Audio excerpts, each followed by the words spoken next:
Welcome to the only planet of choice.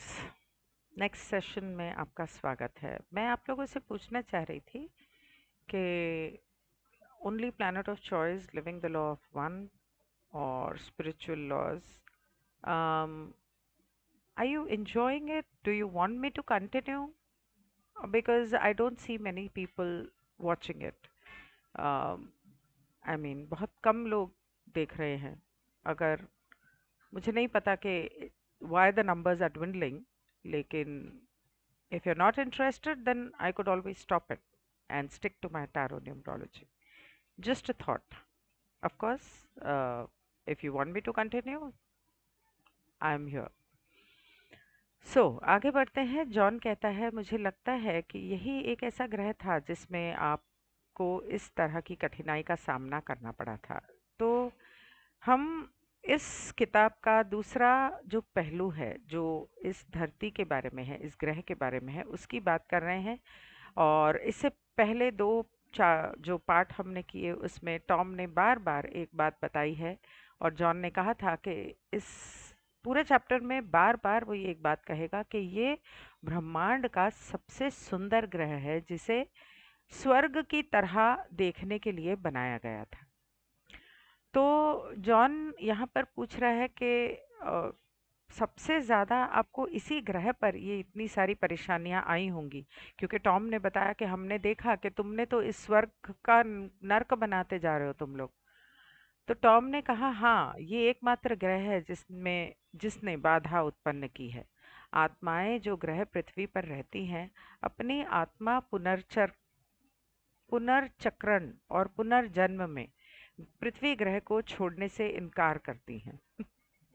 ये ग्रह है ये इतना सुंदर। प्रत्येक ग्रह जिस पर वे मौजूद हैं या जिस पर उनका जन्म हुआ है, किसी न किसी प्रकार की शिक्षा के लिए है जो वे नहीं करते हैं, जो वे आगे खुद को मतलब सिखाते नहीं हैं। प्रत्येक ग्रह जिस पर वे मौजूद हैं, प्रत्येक ग्रह जिस पर वे मौजूद हैं या उन्होंने जन्म लिया है या पुनर्जन्म लिया है, वहाँ पर किसी न किसी तरह की शिक्षा होती है, जिसको सीख के उन्हें आगे बढ़ना चाहिए, लेकिन वो ऐसा करते नहीं हैं। स्वयं आगे नहीं बढ़ते हैं। यहाँ प्रलोभन है, वहाँ लोभ है और वहाँ इच्छा है। मतलब कि यहाँ पर मेरे ख्याल से वो धरती की ही बात कर रहा है। Each of the planets upon which they exist. तो यहाँ पर प्रलोभन है, लालच है, इच्छाएं हैं ज़रूरत से ज़्यादा। तो जॉन कहता है, ये समस्या सबसे पहले कैसे शुरू हुई और इससे पहले कैसे नहीं रोका गया? तो टॉम कहता है, ऐसा इसलिए हुआ क्योंकि हमें उन समस्याओं के बारे में पता नहीं था जो शारीरिक रूप से पैदा होंगी, और भारीपन और आनंद की अनुभूति के बारे में नहीं थे। मतलब हमें इस बारे में नहीं पता था। मुझे ऐसा क्यों लग रहा है कि मैं ये पहले पढ़ चुकी हूँ? Have I? One sec, let me check. Okay. ऐसा इसलिए हुआ क्योंकि हमें उन समस्याओं के बारे में पता नहीं था। हमें नहीं पता था कि हम भौतिक रूप से और शारीरिक रूप से ये जो मज़े ले रहे हैं और यहाँ की जो तीसरी घनत्वता का जो भारीपन है वगैरह, इस तरह की वजह से ऐसी समस्या आएंगी, हमें पता नहीं था। ब्रह्मांड में ये एकमात्र ग्रह है जिसके पास ऐसी भौतिक योग्यताएं हैं जो ये समस्या पैदा करती हैं। अरे माँ बाबा, इसकी न तो कोई बहन है न कोई भाई ग्रह है। ये ब्रह्मांड में बसे ग्रहों में सबसे घना है। ऐसा जॉन पूछता है, क्या ये ब्रह्मांड के सभी ग्रहों में से सबसे घना है? तो टॉम कहता है हाँ। तो एंड्रू कहता है, मुझे लगता है कि ये इच्छा और आनंद की समस्या थी। ये सब एक परमाणु तत्व की भूमिका से पता लगाया जा सकता है। उदाहरण के लिए सोडियम या कुछ ऐसा। एक एटॉमिक एलिमेंट, इसके मतलब गहराई तक जाके रिसर्च करके पताया लगाया जा सकता है, जैसे कि इसके अंदर क्या है, सोडियम है, तो क्या आप इसका पता किसी ऐसी चीज से लगाया है? क्या आपने इसका पता किसी ऐसी चीज से लगा, मतलब केमिकल और फिजिक्स, केमिस्ट्री और फिजिक्स के हिसाब से क्या आपने पता लगाने की कोशिश की है कि यहाँ पर ऐसा क्यों है? तो टॉम कहता है, मैं सलाह लूंगा, मतलब मैं अपने लोगों से बात करता हूँ। और फिर कहता है, मुझे बताया गया कि समस्या व्यक्ति की आत्मा के भीतर पैदा होती है। पृथ्वी एक घना ग्रह है और बदले में यह शरीर को एक अलग तरह का प्रभाव देता है, लेकिन यह वास्तव में व्यक्ति की आत्मा के भीतर है। अच्छा, एंड्रू कहता है, तो फिर आप कह रहे हैं कि सघन पदार्थ वास्तव में आत्मा को इतना प्रभावित कर सकता है कि इतना अ, घना पदार्थ भौतिक तौर पे आत्मा को प्रवाहित कर सकता है? मुझे नहीं लगा था कि ये संभव है। तो टॉम कहता है, ये दर्द महसूस करता है, ये खुशी महसूस करता है, ये दुख महसूस करता है। पृथ्वी पर अन्य सभी ग्रहों और मौजूद सभी आत्माओं की तुलना में भौतिक शरीर की एक अलग अनुभूति होती है। अन्य प्रणालियों में, अन्य आकाशगंगाओं में अन्य भौतिक प्राणी हैं जिनका घनत्व नहीं है। दूसरे सोलर सिस्टम्स में और आकाशगंगाओं में और भी बहुत तरीके के भौतिक ग्रहों पर भौतिक लोग रहते हैं, लेकिन उनकी धरती की घनत्वता की तरह मतलब इतना घनत्व नहीं है और इस तरह का वहाँ पर प्रभाव नहीं पड़ा है उनकी आत्मा पर। आपके ग्रह पर आत्मा पहले जो महसूस करती थी उससे अलग महसूस करना शुरू कर देती है और उसे आनंद और इच्छा की अनुभूति होती है।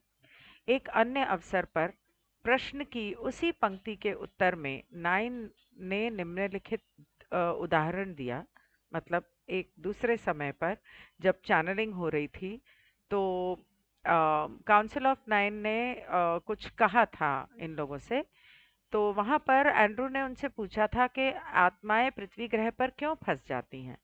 तो टॉम ने कहा था, रुकावट गुरुत्वाकर्षण घनत्व, ग्रेविटी, और गुरुत्वाकर्षण घनत्व के भ्रम के कारण आती है। अच्छा, मतलब यहाँ पर जो ग्रेविटी है, जो खिंचाव है, जो चुंबकीय क्षेत्र की वजह से जो आकर्षण और चुंबकीय आकर्षण है, तो वो जो ग्रेविटी है और घनत्वता है वो दोनों एक साथ मिलकर एक जो माया जाल का जो माया पैदा करती है, माया जाल जो नजर आता है और वो जो असली लगने लगता है कि यही सत्य है, उसकी वजह से ऐसा होता है।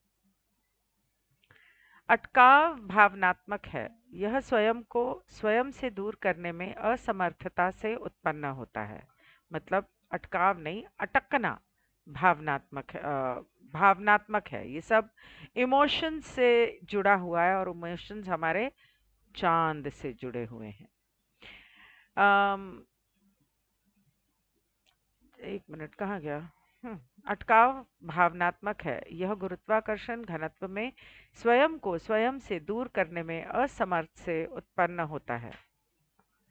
मतलब अपनी सच्चाई से खुद को अलग करना और इस माया जाल को जिसे आप सच समझ रहे हो, from the inability to remove self from self, इस माया जाल की घनत्वता में खुद को खुद से दूर रख रख पाना संभव नहीं होता। जब आप स्वयं को स्वयं से दूर करते हैं तो यह एक अनब्लॉकिंग बनाता है ताकि भावनात्मक गुरुत्वाकर्षण घनत्व से राहत मिल सके और सच्ची वास्तविकता को देखा जा सके। मतलब एक उदाहरण देती हूँ।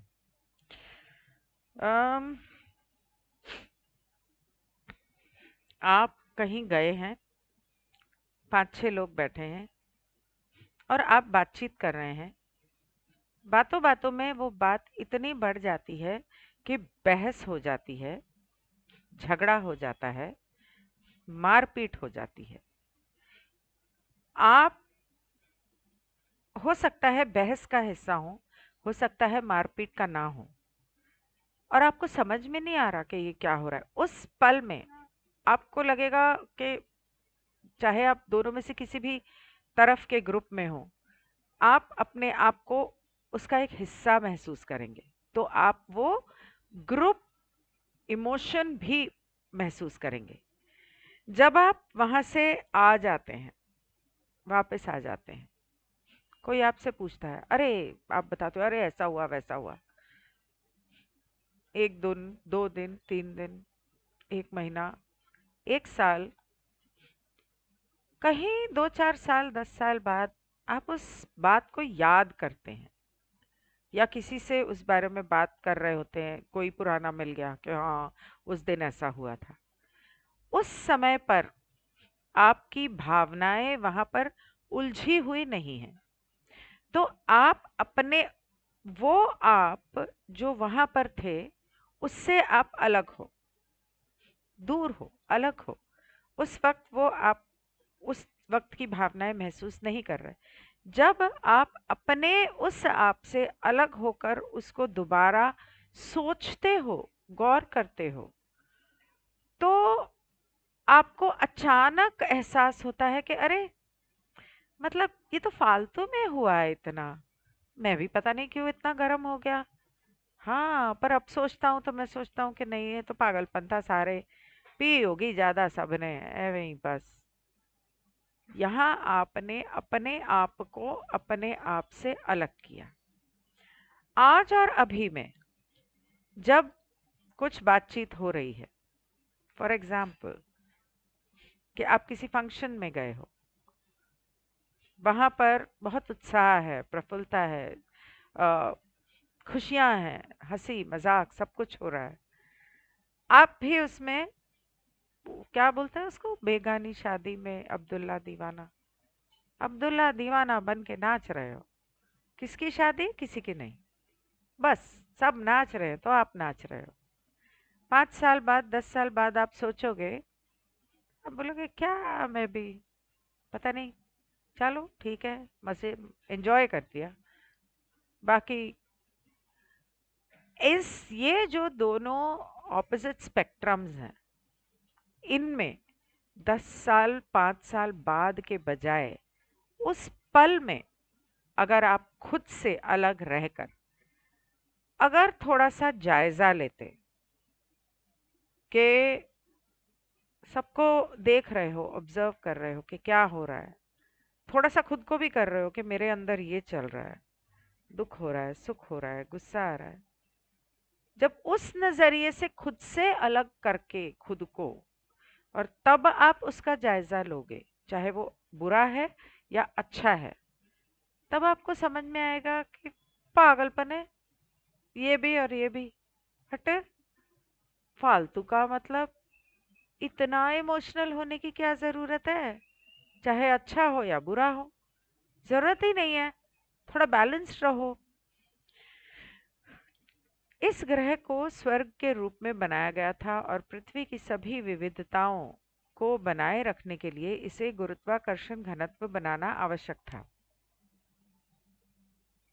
मतलब धरती के ऊपर जो पहाड़ हैं, पेड़ हैं, जानवर हैं, जो कुछ भी बनाया है स्वर्ग के रूप में, उसको बनाए रखने के लिए उसको इतना घन, इसका मतलब घनत्व इसका इतना गहरा बनाने की, ठोस बनाने की जरूरत थी। तो एंड्रू कहता है, क्या आप ये कह रहे हैं कि हमारे विकास के लिए हमारे गुरुत्वाकर्षण एक चीज है? इट वाज, आप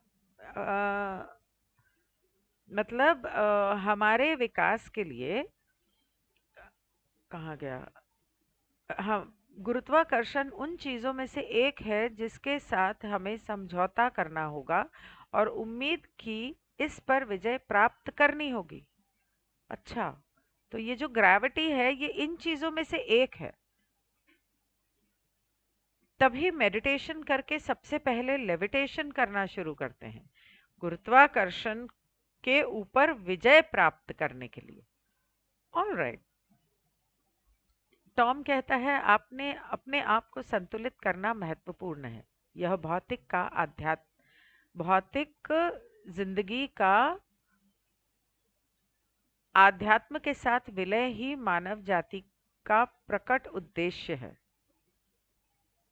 भौतिक जिंदगी और आध्यात्मिक जिंदगी को संतुलित करना और भौतिक अ, आध्यात्मिकता को भौतिक जिंदगी का हिस्सा बनाना और उसके हिसाब से भौतिक जिंदगी जीना, ये इंसान का लक्ष्य है।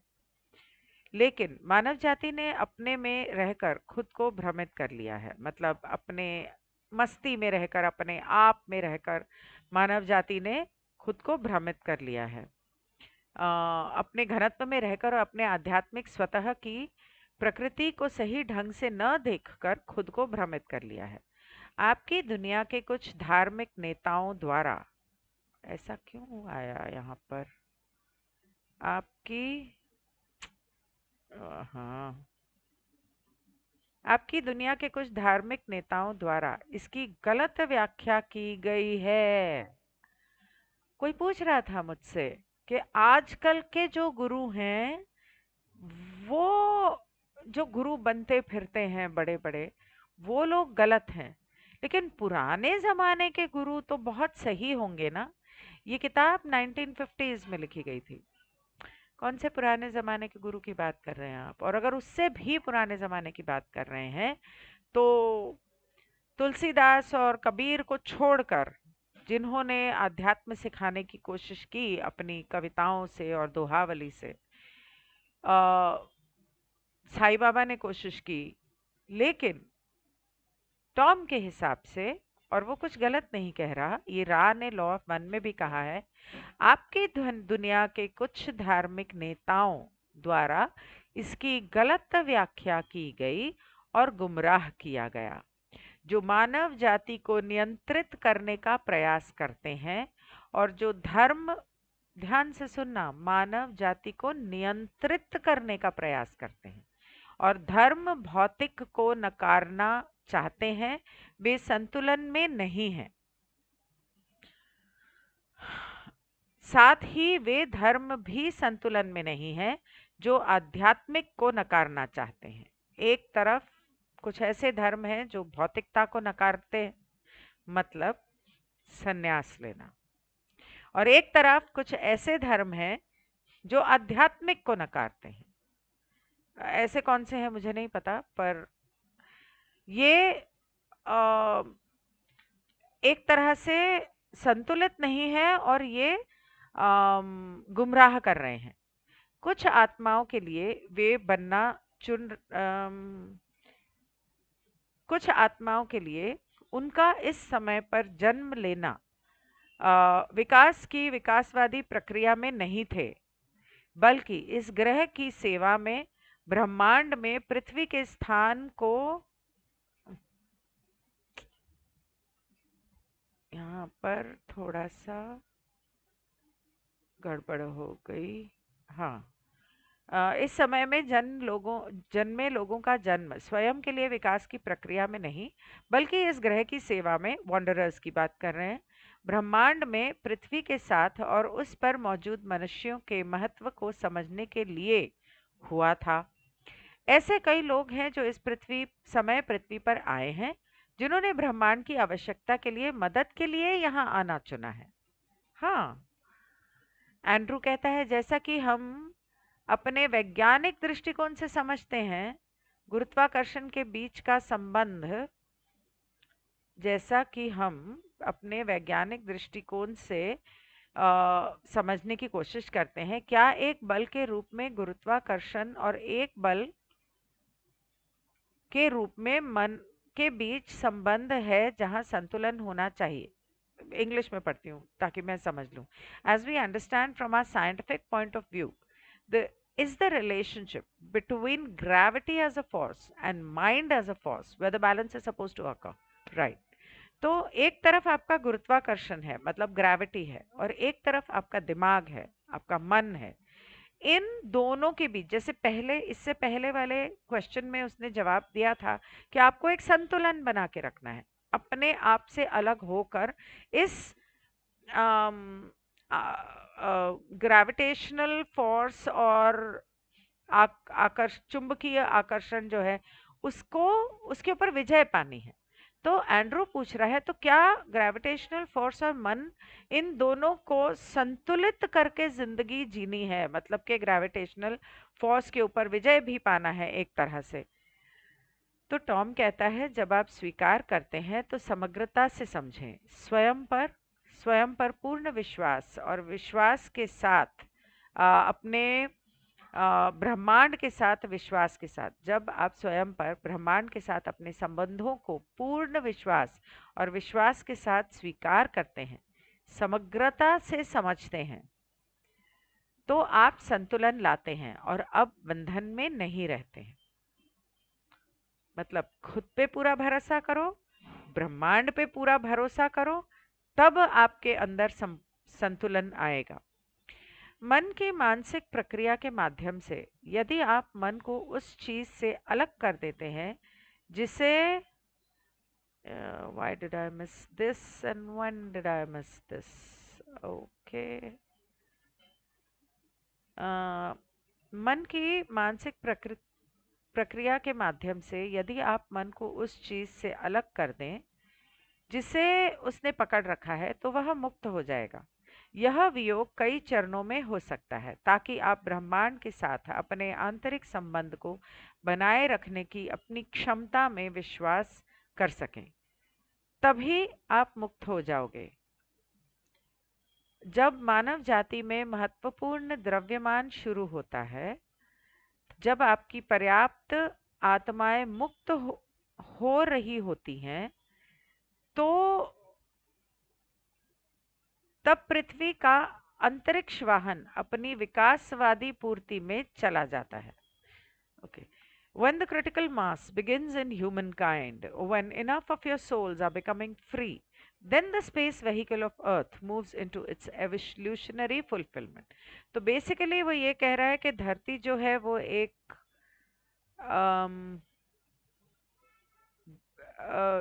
क्या कहते हैं उसको, स्पेस वेहिकल, अंतरिक्ष वाहन है। और मानव जाति जब महत्वपूर्ण द्रव्यमान शुरू करती है, हाउ डू आई एक्सप्लेन द्रव्यमान, okay hold on. Critical mass का मतलब यहाँ पर ये है कि जब इंसानियत के ज्यादा से ज्यादा लोग जाग जाएंगे, तब आप लोग आजाद होंगे, मुक्त हो जाएगा। एक मिनट, कहाँ गया वो क्रिटिकल मास? हाँ, ओके।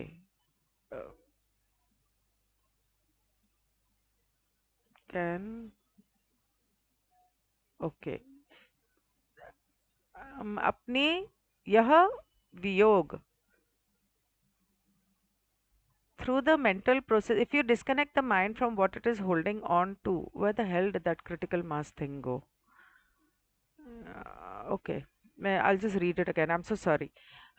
यदि आप मन को उस चीज से अलग कर दें जिसे उसने पकड़ रखा है, तो वह मुक्त हो जाएगा। मतलब कि धारणाएं वगैरह और इस माया जाल को सच समझना, ये वियोग कोई चरणों में हो सकता है, कई चरणों में हो सकता है, ताकि आप ब्रह्मांड के साथ अपने आंतरिक संबंध को बनाए रखने की अपनी क्षमता में विश्वास विकसित कर सकते हैं। मतलब कि इस ग्रेविटेशनल फोर्स और इस माया जाल से डिस्कनेक्ट होने के कई चरण हो सकते हैं, ताकि आप धीरे धीरे अपने विश्वास को अपने आप में और ब्रह्मांड में एक तरह से विकसित कर सकें और अपनी मतलब क्या वो ब्रह्मांड के साथ आपका रिश्ता बनाए रखें। तब आप आजाद या स्वतंत्र हो जाओगे। जब मानव जाति में महत्वपूर्ण द्रव्यमान, क्रिटिकल मास, तो critical mass begins in human mind का मतलब यहाँ पर यह है कि ज्यादा से ज्यादा इंसान जब जागृत होने लगेंगे और जो कुछ भी हो रहा है उनके आसपास उसके खिलाफ खड़े होंगे और आवाज उठाएंगे, तब आपकी पर्याप्त आत्माएं मुक्त हो रही होती हैं। तब जब आप जागृत हो जाते हैं और अम, आवाज उठाते हैं, तो एक तरह से काफी सारी आत्माएं जो हैं, आप अपनी आत्मा को मुक्त कर रहे हैं। और तब जाके जब ऐसा होगा, तब जाके ये धरती जो है वो अपनी आध्यात्मिक उन्नति कर पाएगी, विकास कर पाएगी और पूरी तरह से आगे बढ़ पाएगी। हम उस प्रकार की विकासवादी समय प्रक्रिया के कितने करीब हैं? ये तो हम लोग रोज पूछते हैं कि वो अंत और वो नया विकासवादी शुरुआत वो कब आने वाला है। तो टॉम कहता है, ये जान लें कि प्रत्येक मनुष्य की भागीदारी के कारण तेजी आएगी। और यह तेजी मतलब हर इंसान एक तरह से जब इसमें हिस्सा लेगा, तब ये तेज होगा। और कारण त्वरण तेजी से आएगा और विनाशकारी नहीं होगा। मनुष्य की भागीदारी के कारण त्वरण तेजी से आएगा, मतलब कि इतनी जल्दी अचानक से होगी कि प्रलय या विनाश नहीं होगा। और अगर हर इंसान इसके अंदर हिस्सा लेगा, तो जैसा कि होगा, यदि ऐसा त्वरण स्वयं प्रति परिस्थिति के बल से आपकी भागीदारी के बिना आता है। One sec. Know this, that with acceleration due to each human's involvement, it will come quickly and will not be in devastation, as it would be if such acceleration came by itself, by force of circumstance, without your involvement. Okay, तो वो कहता है कि अगर इंसानों ने इस बारे में कुछ नहीं किया, तो फिर प्रलय आएगा, विनाश होगा, वो क्या कहते, पोल शिफ्ट और सोलर फ्लेयर्स, ये वो सब होने की वजह से, तो बहुत ज्यादा जल्दी अम, मतलब वो अपने आप होगा। उसके अंदर इंसान की प्रजाति अगर पूरी तरह नहीं जागी, तो प्रलय आएगा। लेकिन अगर इंसानों की पूरी प्रजाति जाग जाती है, सब लोग जागृत होकर एक साथ इस तरफ आगे बढ़ते हैं, मेडिटेशन करते हैं, गलत के खिलाफ आवाज उठाते हैं और इस माया जाल से खुद को, मैट्रिक्स से अलग करने की कोशिश करते हैं, चरणों में सही, तब ये प्रलय और विनाश होने की जरूरत नहीं पड़ेगी। How beautiful is that! My God, thank God! मतलब ये लाइन जो थी, ये पैराग्राफ जो था, वो सबसे इंपॉर्टेंट था। यही अगर दुनिया समझ जाए और जाग जाए, कितनी जानें बच जाएंगी। तो टॉम कहता है, आप समझते हो कि जब पृथ्वी पर कोई परिवर्तन आ रहा है और जब कारावास में ढील दी जा रही है, तो जो बंधन को और भी अधिक सीमित करने का प्रयास किया जाता है। अच्छा, when there is a change that is coming on earth and when there is a loosening up of confinement, that which confines attempts desperately to confine even more. Exactly जो आज हो रहा है, आज की डेट में दुनिया में यही हो रहा है। और वो कहता है कि ये थोड़ा समझने की कोशिश करो कि ये जो बदलाव आ रहा है और जिन लोगों के हाथ से कंट्रोल छूटता जा रहा है, जब वो देखेंगे कि हमारा कंट्रोल छूट रहा है, तो वो और ज्यादा उसको कसने की कोशिश करेंगे और कंट्रोल करने की कोशिश करेंगे। ये समझ में आ रहा है? तो जॉन कहता है, हाँ आ रहा है, हमारे भी समझ में आ रहा है। तो टॉम कहता है, ये जानिए कि आप सभी पृथ्वी पर इसे सुंदर बनाने, इसे शुद्ध करने, इसे प्यार करने और इसके साथ आनंदित होने के लिए आए हैं। ये जान लें कि आप कि अपने समय में अपने और दूसरों के समर्पण के माध्यम से पृथ्वी ग्रह पर अपने अस्तित्व की गुणवत्ता के माध्यम से आप इसे इसके निर्माण की पूर्ति तक ला सकते हैं। ये हमारे लिए बहुत खुशी की बात है और हम आपको धन्यवाद देते हैं। How beautiful! सब कुछ इंसानों के हाथ में ही छोड़ दिया। फिर कहते हैं लोग, ये आएगा बचाने, वो आएगा बचाने, कोई ना आ रहा, आप ही हो कल की, आप ही हो जीसस, आप ही हो सारे, आप ही बचा लो खुद को। इतनी सी बात मैं गला फाड़ फाड़ के बोल बोल के थक गई, 2 साल से किसी की समझ में नहीं आ रही। इस नाटक को इस नाटक का लौकिक पहलू पृथ्वी को बचाना है, जिसमें कई आत्माएं फंसी हुई हैं। ये जो पूरे ब्रह्मांड का जो ड्रामा चल रहा है ना, उसकी बात कर रहा है। इस ग्रह को बचाए बिना ना तो हम, न ही आप, न जाने कितने हजारों, सैकड़ों हजारों वर्षों में यह ग्रह स्थिर अवस्था में रहेगा। अगर हमने इस ग्रह को नहीं बचाया तो ना आप ना हम, और न जाने कितने कितने कितने हजारों, सैकड़ों सालों तक ये ग्रह इन्हीं हालातों में स्थिर रहेगा। क्या आप सच में चाहते हैं कि ये ग्रह आज की डेट में जो हालात हैं, ऐसा ही हजारों सालों तक चले? तो फिर दूसरे लोगों को जगाने की कोशिश करने की जरूरत है। हम वास्तव में नहीं जानते कि जो लोग फंसे हुए हैं उनकी आत्माओं का क्या होगा। क्या आप समझते हैं कि एक बीमारी, एक रोग अगर नियंत्रित न की जाए तो फैल सकती है? तो एंड्रू कहता है हाँ। तो टॉम कहता है, क्या आप समझते हैं कि यदि इसे नियंत्रित नहीं किया गया और ठीक से नहीं संभाला गया तो यह शेष ब्रह्मांड को दूषित कर सकता है? क्या आप उस क्षमता से अवगत हैं? मतलब इसका असर ब्रह्मांड के दूसरे ग्रहों पर फैल सकता है। हाँ। तो एंड्रू कहता है ठीक है, तो जो आप हमें बताते हैं उसके अनुसार, हाँ, निस्संदेह हम अपने अनुभव से नहीं जानते। तो टॉम कहता है, क्या आप ये भी जानते हैं कि यदि संपूर्ण ब्रह्मांड दूषित हो जाए और यदि प्रदूषण प्रकट हो जाए, जो कुछ भी अच्छा है वह सब प्रेम नष्ट हो जाएगा? क्या आप इस बात से अवगत हैं? वह सब जो प्रेम है वो नष्ट हो जाएगा, जो सुंदर है वो नष्ट हो जाएगा। अल्लाह। एंड्रू कहता है नहीं, हमें इसकी जानकारी नहीं थी। टॉम कहता है क्योंकि यदि यह संदूषण इस छोटे से भौतिक पृथ्वी ग्रह से ब्रह्मांड के बाकी हिस्सों में फैल गया तो सभी आत्माएं भय और नफरत में, बिना किसी आशा के अंधेरे में रहेंगी। और हो सकता है कि हम में से बहुत से लोग ऐसे न हों जो स्थिति का ध्यान रख सकें। अगर ये उस हालात तक पहुंची,